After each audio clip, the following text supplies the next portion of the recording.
So what happens when a DIY skate punk beer brand meets a high-end professional video studio?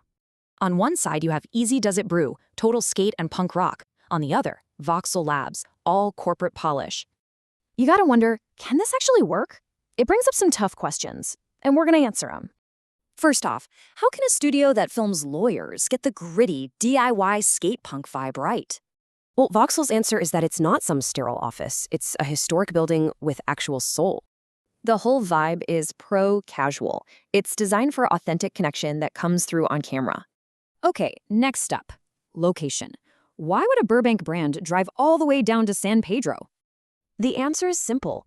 It's about radical efficiency, not the commute. It just saves a ton of time overall. Get this, a brand can shoot an entire 10-episode podcast season in just 10 hours. That's just 2 days of shooting, and then you're done. No post-production nightmare.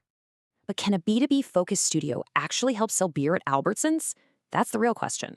See, Voxel's strategy isn't about direct sales. It's about building authority and capturing mindshare. It's about being the first brand someone thinks of when they walk into a store. That's the goal. When you're the go-to expert, people trust you, and that trust turns directly into sales. Last question.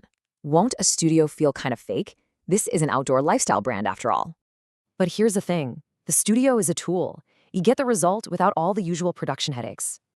And this is the formula, human, then AI. First, you create high-trust hero content in the studio. Then, you use that perfect footage to make tons of social clips that show the actual lifestyle.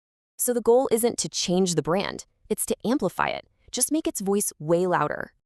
It just goes to show, a pro engine can actually make a raw, authentic brand even more powerful. So, it leaves you with one big question. Is your own content process a tool, or is it just a burden?